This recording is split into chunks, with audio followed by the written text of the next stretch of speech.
Throughout history, the question between individuals and groups is demonization or dialogue. When people first started getting together and forming small clans or family groupings and then tribes and so forth, it was to protect and to grow and to take care of one another. And in order to sometimes get other resources, there might be another group in the way. So did you have dialogue with that other group, or did you knock them out of the way or get knocked out of the way? And I think most of history will show that we generally pick the demonization of others. You can look at the 20th, you can look at any racial group, any empire, any country. Throughout history, people have other people that they look down on, that they blame others for their problems or whatever. It's a shame and a fact. Quick quote. The depravity of man is at once the most empirically verifiable reality, but at the same time the most intellectually resisted act. So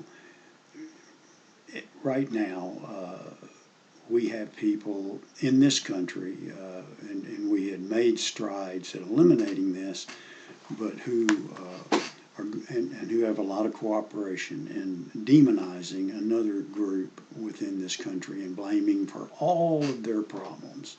And it goes the other way. So you have outrage on the left side of the aisle and outrage on the right side of the aisle, and nobody really wants to talk to one another or see that there might be another way other than their way, my way or the highway kind of thing. So you had, if you go through, throughout the French and the English warred with one another for 100 years. In the not every year, but throughout a 100-year period, they were pretty much fighting each other at one time or another, and that continued almost into the 20th century. There, and that goes with the nicknames they give one another. It's to this day, and so forth. The Germans have had, just recently in the 20th century, had massive problems with, and they continue. The Chinese, everybody in their eyes is inferior to them. Right now, people say that's just the Caucasians, the Europeans, and they have done that and looked down on others and so forth. But in Africa, you have the Zulus who built a huge empire, and they pretty much looked down on everybody else and conquered a lot of other tribes and so forth. So the question is demonization or dialogue, and we generally pick the first. It's easier, and it makes us feel better about ourselves. Everybody wants somebody to look down upon. And no matter how poor you are or how bad off you are, if you've got somebody else you can blame for where you are other than yourself, then you're going to take that road. And if somebody can rise up and get a bunch of you together at the same time to feel the same way, then you've got a movement.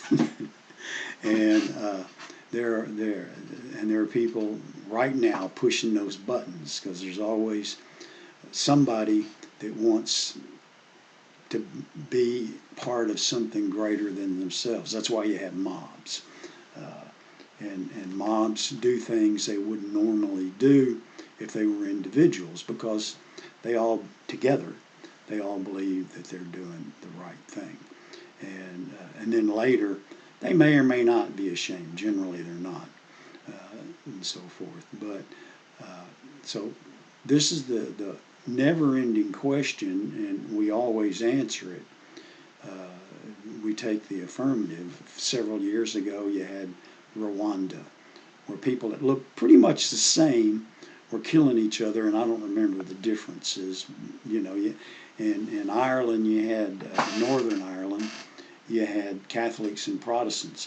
Racially, they were the same, but one religion over the other religion. And people blame religion. It's not religions, it's people. People need this thing that makes them feel better about themselves. So they're going to fight somebody else that looks different or thinks different or doesn't agree. And if they get the opportunity, they shut off the other side. And you see that happening in Western civilization right now. Some people are in charge, mostly now politically on the left, in charge of a lot of the institutions of society, and they're trying to shut down everybody on the other side that doesn't agree with them. Well, and they'll maybe be able to do that for a little while, and then it's going to lead to the ultimate explosion, and then you'll have the cycle start all over again. I don't know. I don't guess we're happy unless we're killing each other or demonizing each other or destroying each other. Or it just seems to be our way of doing things. And so think about that. I'm not saying anything new. I'm just putting it out there to be thought about, and to maybe at some point in our history we'll reach some form of logic and using reason and so forth. I'm not too hopeful, but there are some of us, and we keep, going back to that point on the compass. So at some point, maybe we'll do it, but we won't do it as long as nobody listens to another. And if somebody gets the upper hand, then they feel the need to shut everybody else up. And that's boring. I mean, it's really boring if everybody agrees, because then you don't get much in the way of growth, or because you're not exercising your brain cells. But anyway, everybody have a good day. Read a book. Read a good book. It might help. Have a good day.